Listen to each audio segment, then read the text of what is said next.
Hello friends, how are you today? I'm gonna see if I can make this video with this version because I tried to record the video once already and literally every single noise that could possibly happen happened in the background of the video. So let's give this another shot. So I'm so happy to be here with you today to talk about energy in the context of the Schumann resonance. And there was an incredible image on the chart this week that I did a video on, 2 images, but 2 people commented the same exact comment, David and Linda, and I really appreciate you guys writing in, and I appreciate everybody who's been writing in and sharing their experiences and thoughts about energy and experiences with energy and encouragement, and I just really appreciate all of you. Thank you for doing that. So David and Linda both pointed out that it was so stunning, the images. There was a wave, okay, and we got 2 images out of it that were both very striking. And these images exactly are referenced in Rev12 in the Bible. So, of course, what I did was, with my friend Alex, we went and read Revelations 12 together. And I've never read Revelations in the Bible because I just thought, that sounds awful. Whatever it is, I don't know what it's about, but I know it's well, anyway, I just thought that I would just live my life and see what comes about. Yet, it's so funny because every time I make a decision like that in my life, it always balances out. It just seems like to where I experience the other side of the energy, which is now I've had to read Revelations, or at least a good part of it, to do this video. I just have to laugh at how creation works and, the law of balance, of energetic balance. And, I've invoked that in my life. You can make your own invocations for energy, for how you experience life. And I'm not going to go into the details, but because of certain parameters I've set, I definitely experience the other side. And sometimes right away. Sometimes it takes longer. I guess it depends on when I made my original intentions. Anyway, that's a story for another day, or maybe for one of my human energy classes, because there's a whole set of techniques that comes along with that one can do. But what happened was Alex and I were talking about the goddesses as well, because I've been researching a lot about the goddesses and, representations about the divine feminine. And obviously in my own life, I grew up with statues of the Virgin Mary, and stories about Mary and Jesus, because I was raised Catholic. Okay. So, I grew up with all of this. And not only that, but my family was from Italy. And my dad actually literally got on a boat and came here when he was a teenager by himself, right, to make it in America. I mean, he loved this country so much. And when he came here, he did not speak any English. He just worked his way up. And I just have always been very inspired by him and his belief in this country and its principles, and inspired by, the story of how he became very successful just by, because in the United States of America, you could do that. But, the country that he came from, it wasn't like that, even though it was Europe and it was Italy. And, even visiting that country, earlier in my life and talking to people, it was still hard to, if you weren't from certain families, this was, some time ago, but if you weren't from certain families or your family didn't perform, certain professions, whatever, you couldn't get into those professions. And so here he could make a switch out of, what his family did for generations and start anew and afresh. And it was just wonderful. And he's very, very proud of, the fact that he was able to do that. He talks about it all the time still, and some of his peak experiences during his career. So anyway, ode to his influence there. and inspiration. If it wasn't for him, I wouldn't probably have a lot of the skill sets that I have. So love is expressed sometimes in very interesting ways. I'll just put it that way. Okay, so what happened was his mom, came, he brought his whole family over from Italy eventually, and his mom had many statues of Mary and Jesus and religious statues all over the house. And so I always remember gazing up at this statue, and it's this one right here of Mary. She had this in a big statue in the house, and because I always remember this little guy under Mary, and it wasn't until later that I realized that this was an angel, revealing, right, a revelation, revealing, assisting in the revealing of Mary to, I don't know the whole story of Guadalupe, but to the people that saw her there. And she's always depicted in this version with this sun behind her and the sun rays. And I'm very much, a sun proponent. The sun is a big theme in all my photography. I have another blog that I started, and I actually started that because of taking pictures of the sun. And she's shown with the sun rays behind her. Now I have to wonder if this was an influence on me from childhood. It's so fascinating because of seeing Mary with the sun, behind her. Taking sun photographs has been something that I've been focused on for years, as many of you have been. I know I see you're always on social media. I see similar photos to the one I've taken, and I go, that's another sun person. Okay, let's get to the story of the Schumann and what is going on.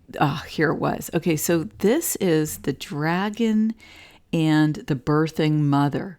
Now, I did a video on this. It says dragon and birthing mother in the title.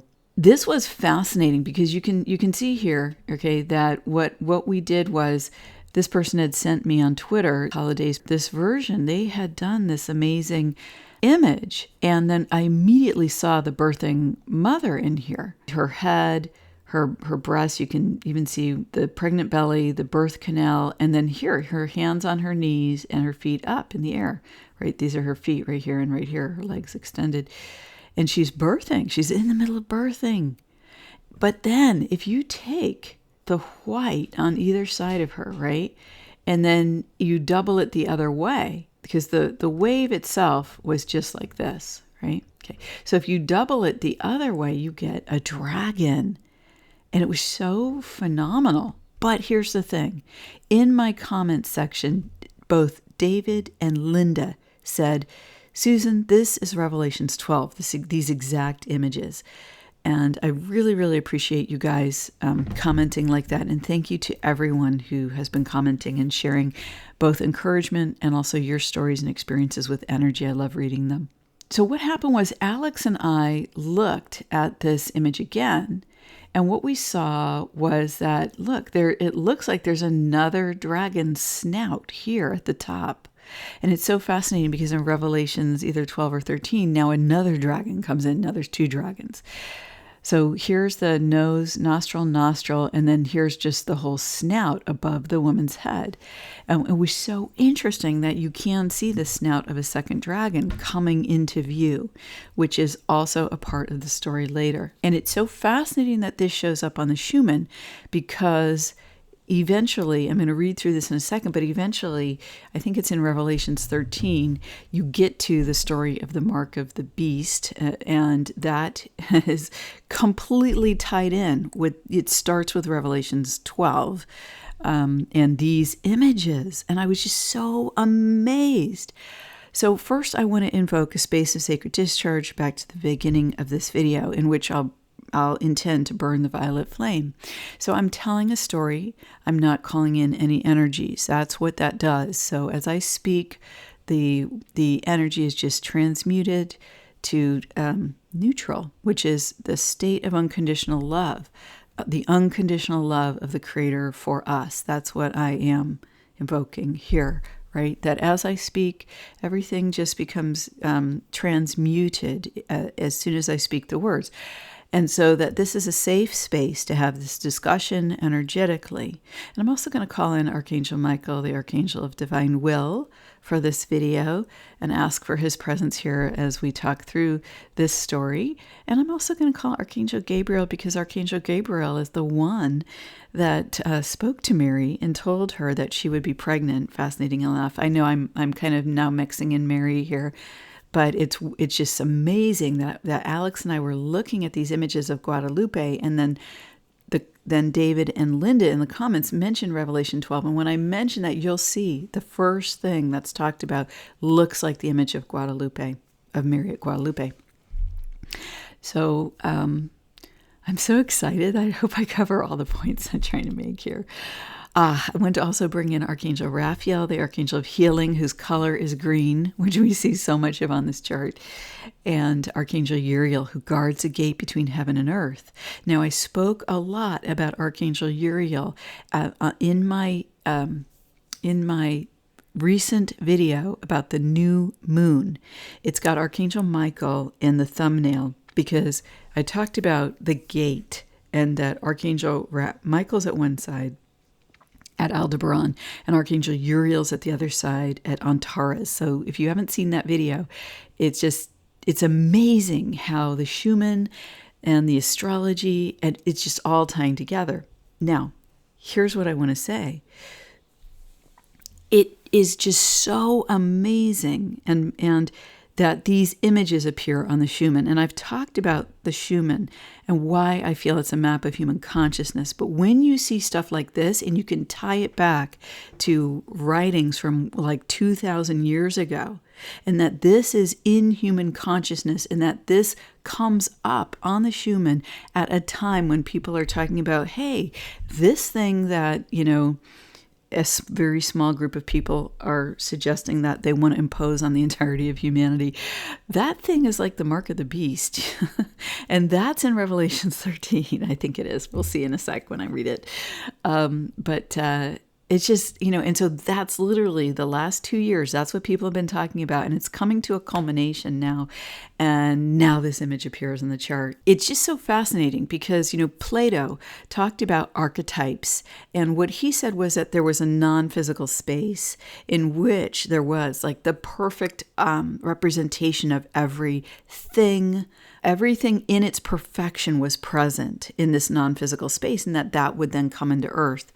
So the perfect chair, in the archetype was in the non-physical, and then we just draw down on that. It's a way of talking about what I call the universal library, which I feel that we all have access to. Now, the universal library is tied in with our divinity, so we are able to access, once we align with the divinity that we are within, we are able to access from what I call the universal library. From the library that you can access at once you pass the gate that Archangel Uriel guards, the gate from third and fourth dimension to the fifth dimension. You have to at least be at the fifth dimensional consciousness, unless you're sneaky and figure out some other way to do it. But anyway, but I don't want to go there because I'm not creating. I'm just telling a story here. All right, but besides the divine library, right, the universal library, there's human consciousness. And I believe that, what I kind of feel, right, after working with these resonances for several years now, I feel that it's like there's a cloud around the earth, okay? And this cloud is human consciousness. And it's revealed to us, I feel, in the Schumann resonances. If you look at my beginner playlist, you'll see my whole description there of all the factors that I feel come into play to reveal this in that manner. The most obvious one being that the resonances are between 0 and 40 hertz, the same as human brainwaves. Okay, so let me get to this story. So this was on the chart on May 29th. Okay, so here was the full chart. So we're looking at this here. Let's see what the light revealed, because as I've said before, the darkness rises before the light. So we had this image, and then we have what I'm calling the burning bush, of Beltane right here, or from the burning bush in the Bible. Similar imagery. Okay, so that's that story. So, but darkness rises before the light. Now, I told a positive story about this in my last video about the dragon and the birthing woman. And if you haven't seen that, that's a really good one to see. And now I'm going to tell the other side. Why? Because in the yin-yang of life, darkness and light are both part of the whole. So I'm going to go through Revelations 12 and tell you what the story is there and how it's incredibly perfect that somehow this showed up on the Schumann consciousness, on the Schumann resonance at this perfect moment in time, and coinciding with, Beltane, which and the burning bush, which brought light and revelations, right? It brought revelations in the Bible because God spoke from the burning bush, literally. And then in the ancient practice, it was a celebration of the return of the light. Hopefully I have described all this, in an appropriate way that gives, that honors these experiences and practices and traditions. That's my wish anyway. Okay. So let me read to you about this story. You can very easily find this by going to Bible Hub and seeing Revelations 12, just looking up Revelations 12. They have every version of the Bible possible, I think. And so let me just share this with you now. So I'm just going to read the King James version, but they are, they're all fairly similar. So Revelations 12, the woman and the dragon. And it starts out, there appeared a great wonder in heaven, a woman clothed with the sun and the moon under her feet, and upon her head a crown of 12 stars. It's just incredible. Does that not remind you of the image of Mary at Guadalupe? And it was so incredible to me that Alex and I, my girlfriend and I, were discussing the image of Mary at Guadalupe because I was talking to her about the statue that I saw in my grandmother's house. And I was wanting to know which statue was that? Like, what version of Mary and what was the story behind it? What an amazing coincidence. Okay, so now it switches over to look more like the image that we see in the Schumann. And she being with child cried, travailing in birth and pain to be delivered. So she's about to have the baby. So then a great red dragon with 7 heads and 10 horns and 7 crowns upon his head, he cast down stars from heaven, from the sky to the earth, and he stands before the woman who's about to give birth, and he was going to devour her child. Okay, so that's his intention. So, and the child that she was going to have is a man-child who was going to rule all nations. Okay, so what happens is God collects the child and brings this child to his throne. So God protects her child. And then the woman flees into the wilderness, but God has prepared a place for her there. So essentially, God intervenes, saves the baby, saves the mom. Okay, so that was, amazing. Then it goes into the war in heaven. It talks about Archangel Michael and his angels fought against the dragon. And his angels, the dragons, fallen angels. And so essentially, I talked about in my video on the Stargate at the new moon, the one with the thumbnail of Archangel Michael, I talked about how there's always an open gate there to our connection with Christ consciousness, our connection with our inner divinity, with our own soul. But what happens is that again, invoking a space of sacred discharge imbued by the violet flame, just remembering about that. But Lucifer comes in front at the new moon this month, okay? And I explain that the gate is always open, but what happens is the dark forces try to stand in front of the gate and they pretend to block the gate because without our permission, they can't block it because it's a game, it's a trick. We are divinely incarnate beings. Nothing can block us from God. Nothing can block us from you, from your own soul. Nothing can block you from the Christ light, the light of Christ, the expanded light of heaven, of celestial light. Nothing can get between you and that unless you consciously or unconsciously give permission, right, to pretend that it can, because it cannot. It's divine law. And divine law trumps all other law. Trumps human law, trumps alien law, trumps whatever. And we are living human beings in living form with a living soul. So yes, we have that authority. But the forces of darkness can tell us stories. They can try to scare us. They can make us angry. They can invite us to lower our frequency in engaging with them, or in engaging with human beings that are allowing that frequency to come through them and then engage with us. Okay, so that's always delightful. And it always comes from people who are usually close friends, close family. You know, there's always a challenge like that, because why wouldn't there be, right? We're talking about connecting with the light, the Most High. So of course, right, there's going to be a high bar and there's going to be testing. Okay, so essentially what happens is Michael, Archangel Michael, fights the dragon, and the dragon gets cast down to earth. Hold on, I got to go back to the other.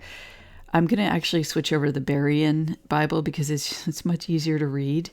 It's just because I'm trying to do this in a way where I can, clearly tell the story. All right, so what happens is the dragon is hurled down. But then in Revelations it says, and now this is the Berean version, but the great dragon was hurled down, that ancient serpent called the devil and Satan, the deceiver of the whole world. That's what I just talked about, how the forces of darkness can only deceive us, but they can't actually keep us from what our soul guides us to, what God guides us to, because that's between us and God. Nothing can stand between that. Okay, unless the human being of their own free will choice decides, okay, I'm going to go with being deceived, and I say that saying in a space of sacred discharge imbued by, the great love of using the violet flame to transmute energy to a state of unconditional love. So he was hurled down to the earth and his angels with them. What does that mean? He was cast through the gate of the fifth dimension that Uriel guards, the gate between heaven and earth, down to earth. So now he's only in the third dimension, the fourth dimension, and I feel that he has an alliance with certain beings in the second dimension, which are the archons. Okay, so he gets hurled down. So his dimensional state lowers, and he's not able to get through the gate. Okay, the serpent, the dragon that is the serpent, that is the devil, cannot get back through the gate. Why? Because he refuses to embody his own Christ consciousness, his own, I know that's going to sound weird. He refuses to embody the light that he is, as a soul that is in wholeness with the divine. Okay. Anyway, so I'm not going to get into that. There's a whole thing there about returning to the light. But that is not part of Revelations. So I'll just stay with this. Now, what happens is that the dragon then, pursues the woman. And she's given wings of an eagle to fly, right, away from the dragon. So as I've said in my last video, when I read Bible stories, I see energy. So what that says to me is the woman is taught how to raise up her dimensional state, how to reconnect with the light that she is. That's like wings. It raises you up in dimensional state. And when you rise up, the darkness can't reach you. It can still attempt to hey, you over there, to make an offer. Or to cause something to cause trauma or fear or anger or whatever, to try to engage you. And there will be many attempts to engage you. But when you say no and you just let it, just flow by you like the river of life just keeps flowing, and you stay centered in your connection with your own divinity. Okay, that's when, and you allow your dimensional state to expand. You get, it's like you get wings, like an eagle. Okay, and that's the ultimate transformation. Like if you look at the energy of Scorpio, for example, in astrology, it goes from scorpion, I think, to snake, to lion, to eagle. I'm not sure the whole route, but basically, I can't recall it in the moment, but basically, you know, the whole idea of the Scorpio energy is that it eventually transforms into its pure divinity and an expanded state of energy. Okay, so now the dragon is just enraged. And so he goes and makes war with her children, who are, we assume, the children of earth here. Her children are the ones that keep the commandments of God and hold to the testimony of Jesus. All right, now that's Revelations 12. Isn't that amazing? The dragon and the birthing woman, that was in the Schumann. Now check this out. So then what happens is a beast rises out of the sea. Okay, so now we have another beast. Now it's so fascinating because in the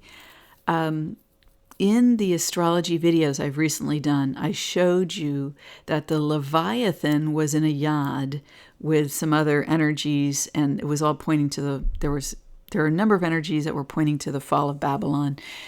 So if you watch my recent astrology stories, you'll see this energy. I think I have 4 recent astrology videos.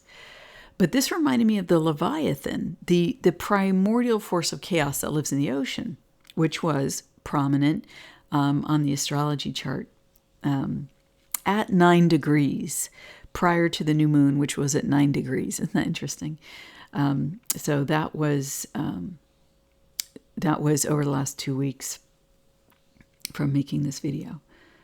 All right, so what happens is this beast rises up, and this is the second, I'm going to call it the second dragon, but it's a beast. And the dragon gives that beast his power and his throne and his authority. And so now there's 2. And this beast is just awful. And he's given a mouth to speak arrogant and blasphemous words and the authority to act for 42 months. Okay. Isn't that fascinating? And it just, you know, as I was reading this, I was thinking about certain public figures that have everybody is now saying, oh my gosh, they have been speaking lies to us. For goodness sakes, what is going on? You know, and this great awakening has happened. It's so fascinating. So the beast is allowed to wage war against the saints and to conquer them. And it was given authority over every tribe and people and tongue and nation, and all who dwell on the earth worshipped this beast, all whose names who have not been written from the foundation of the world in the book of life. So basically, not everybody. I'm not a biblical scholar, clearly, but I'm just saying, like, those whose names are written in the book of life don't worship him. All whose names who have not been written from the foundation of the world in the book of life. Oh. So, belonging to the Lamb who was slain. So I think that references Jesus Christ. So essentially, those who embody the light of Christ, right? Those who make the conscious choice to have a relationship with their own divinity to the best that they can, right? We're human, so we're obviously going to make mistakes. But, okay, so now there's there's all this stuff going on between these beasts. And then what happens is, we're still in Revelation 13, there's the mark of the beast.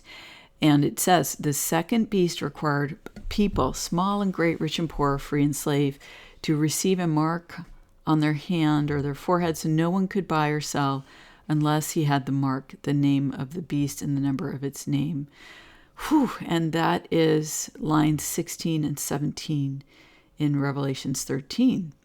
And then it says, here is a call for wisdom. Let one who has insight calculate this number. And of course, it's the number 666. Now, I've always felt that this number represented essentially the human without the God connection, because this is what the forces of darkness attempt, right? They attempt to pull the human as far away from their connection with the divine light that birthed them, the soul that they are.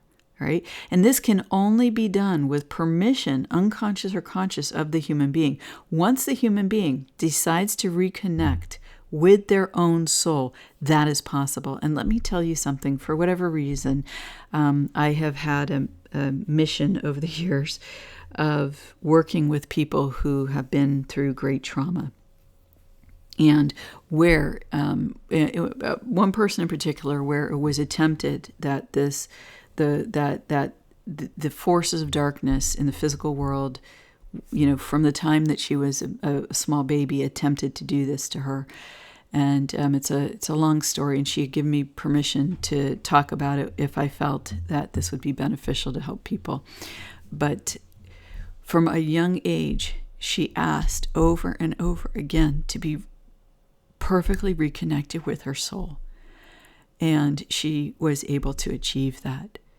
And it was in a long process of spiritual journey and spiritual experience. But let me tell you something, that if you feel lost, right, if you feel beset by these forces, just know that it is possible, and it is possible in the living human world because you have a living soul. And that soul will never desert you. Because it is an aspect of the Creator itself.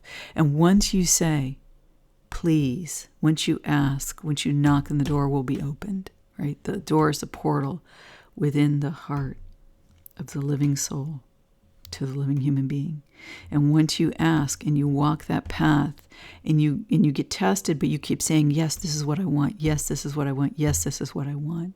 Then that's when the Creator reaches out, and your own soul reaches out and provides you with incredible assistance, and you run into people who can help you, and it's just unbelievable and amazing. Now, Revelations 14, this is fascinating, because we have to think that it's told us that that there's two camps of people, right? Those who are essentially bought into the deceit, and those who are staying aligned with the Christ light. So the next part of this, and I'm going to stop after Revelations 14, but is the Lamb and the 144,000. Okay, so the 144,000 are in the Bible, and it talks about, I heard a sound from heaven like the roar of many waters and the loud rumbling of thunder. And the sound I heard was like harpists strumming their harps. And they sang a new song before the throne, before the four living creatures and the elders, and no one could learn the song except the 144,000 who had been redeemed from the earth. So anyway, I'm not going to keep going in detail, but basically Babylon falls in the story of Revelations. And the angels, there's 3 angels, and they're singing, and the second angel is singing, fallen, fallen is Babylon the Great. Now, amazingly, there was a yod pointing to Babylon that was extremely challenging. And I talked about how this was not favorable for those energies in the current time. But anyway, here's the thing. The Creator, in my view, allows all of his children to have their wishes come true. And in many timelines, the forces of darkness had their wishes come true with Earth in the various parts of this story. But you know what? The forces of light, the children of Earth, get to have their dreams come true as well. And I don't know about you, but I mean, one of my dreams is that we survive and thrive, and that we have an amazing experience on Earth of having living, healthy communities, families, nations, countries. I put it in God's hands, obviously, to determine what this all looks like in the final outcomes, because only the Creator, right? The Creator has dominion over all of this. But it's my dream, right? All of us get to dream as living souls that we have peace, prosperity between human beings, within families, within our communities, within our nation, and across the world. And so we get to have this too. It's so fascinating because I one time had a woman come to me who was very young, and she was extremely concerned because she was very caught up in all the current trends, and she was extremely concerned and despondent. And she was despondent because she thought the earth was only going to be around for a few more years. And it was just complete despair. And I said to her, listen,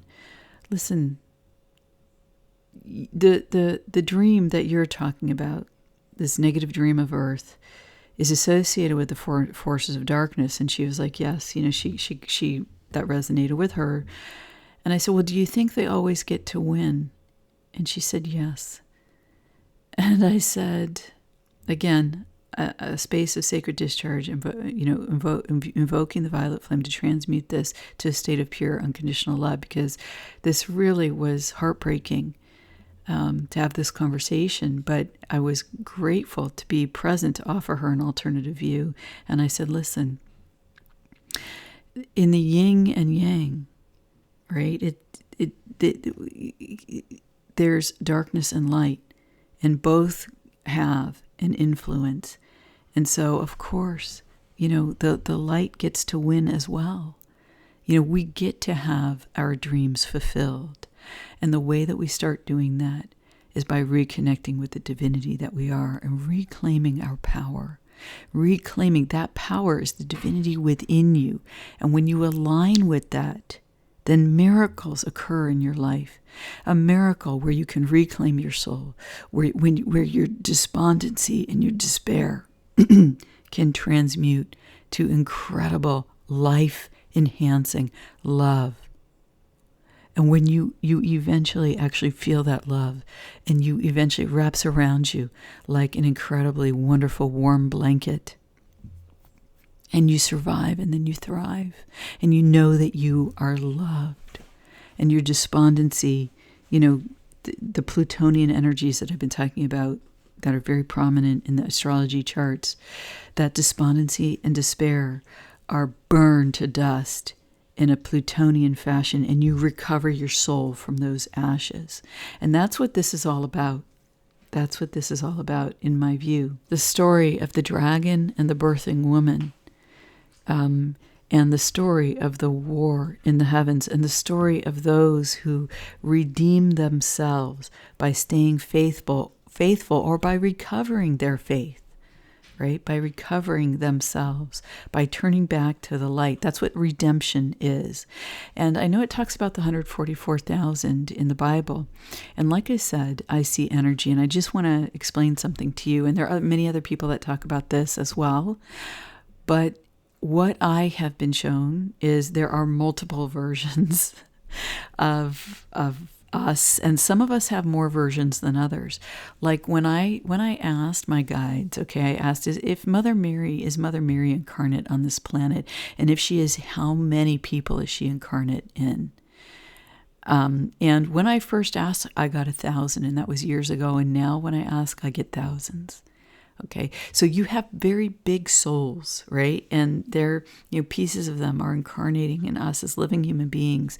And then even you as a soul, some of us, how I think of it is, if I can imagine it, then the Creator, then it exists, right? Because the Creator attempts, every version of everything. I just think the Creator of all that is the most curious being that there could be.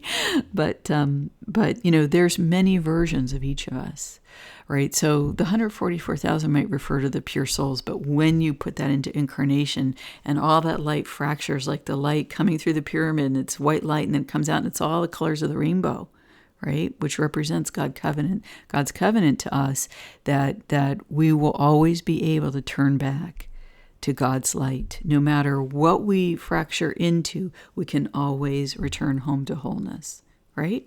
Ultimately, that's what that's about, that God loves you no matter what fractal of light you have expanded into, that you can always return home. And so this incredible story and these incredible energies are what we have seen on the Schumann this week. And we are in the second month of the natural new year. So we are at the beginning of the natural new year. And these are obviously choppy energies. They're challenging energies.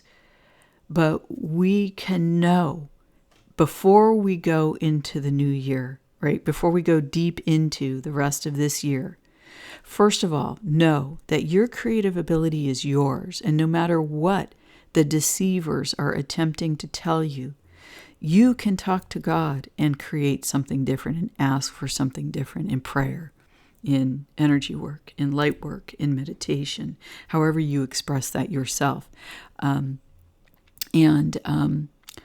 So that's the first thing. You have that authority. So if you don't like something, there's no reason to say, oh, they're going to do this again. Oh, they're going to do that again. Well, how about this? I do not consent. That's not what I imagine. I imagine, and then I ask God, I pray for that. God, this is what I imagine. And it's not even in words, at this point, like when you are engaging in prayer, sometimes it's just impulse to impulse, impulse to impulse. And when you engage with the light in that way, where you're communicating in what I call light packets, it cannot be hacked. Because there's a lot of hacking that goes on in the third and the fourth dimensions of technology. There's hacking of, humans. And I'm not talking about using computers. I'm talking about the negative non-physical attempting to hack our various, ways of living. And I'm not going to go into that in detail now, although I believe I've probably talked about it in other videos, but probably some time ago. So if you are new to my channel, I invite you to go back and look through my old videos, because I have quite a lot of videos where I talk about energy principles, and they are relevant no matter what date the video is made. That's the first thing. And the second thing is I invite you to join me on my Rumble channel, because I have a channel on Rumble, and it's a duplicate of this channel, but I will this summer start making independent content for my Rumble channel. And so I invite you guys to see me there. And I thank you so much for being present with me today.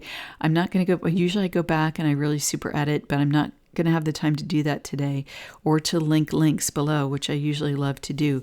But I appreciate so much your being here, and I'm so grateful to be able to share these stories with you. And this was more of a chat, than my regular videos, but it's just been very enjoyable. And thank you for being here and for sharing with me today.